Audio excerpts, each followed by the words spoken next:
eu sou a Ana Reis, sou bacharel em Direito pelo Pitágoras, Cidade Acadêmica.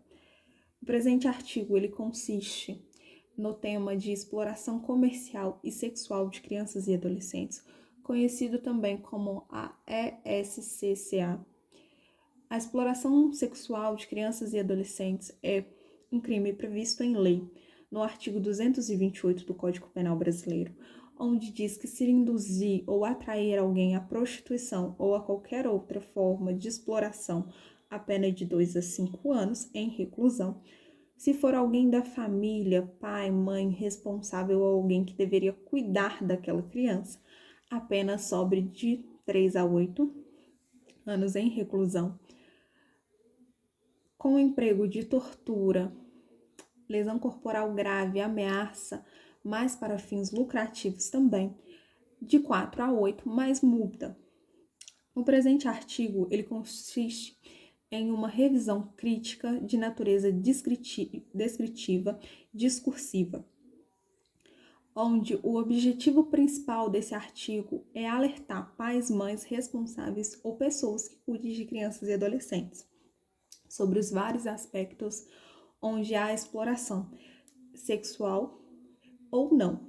As explorações elas podem ser físicas, psicológicas, sexuais ou até mesmo em situações onde crianças e adolescentes menos imaginam, como, por exemplo, uma exploração dentro de casa, de pais e mães.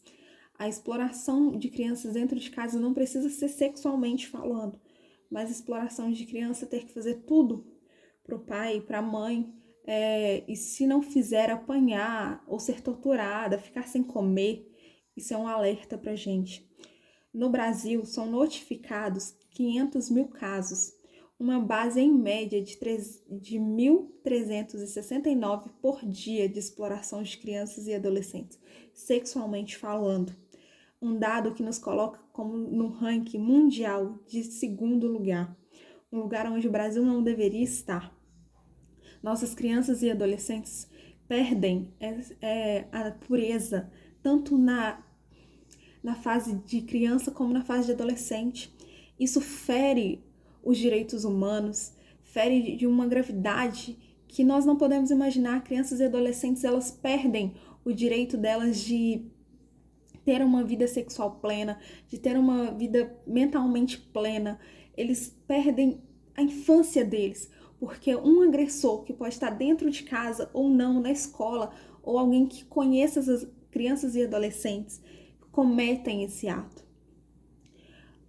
As conclusões chegadas nesse artigo é que nós precisamos de leis mais severas, onde se aplique a esses agressores de crianças e adolescentes, onde se fazem elas perderem a infância plena, a vida sexual plena, perdem ali até mesmo as suas vidas plenas, porque existe alguém que mata, é que nossos governantes precisam de leis mais severas. Nós precisamos levar ao pé da letra quando se trata de crianças e adolescentes.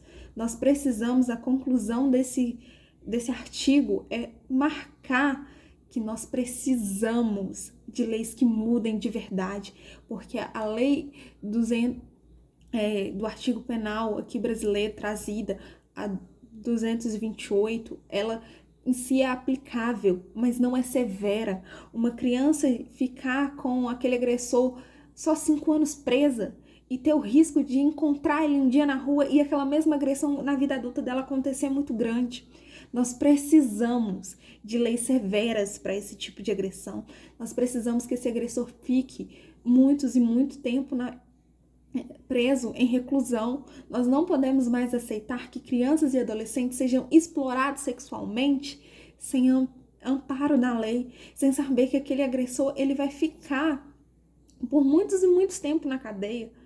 Ele vai ficar preso em reclusão longe dela. Mas nós hoje, como concluímos, nós pedimos aos governantes que sejam feitas leis que possam realmente ser aplicáveis e severas para a proteção de nossas crianças e adolescentes.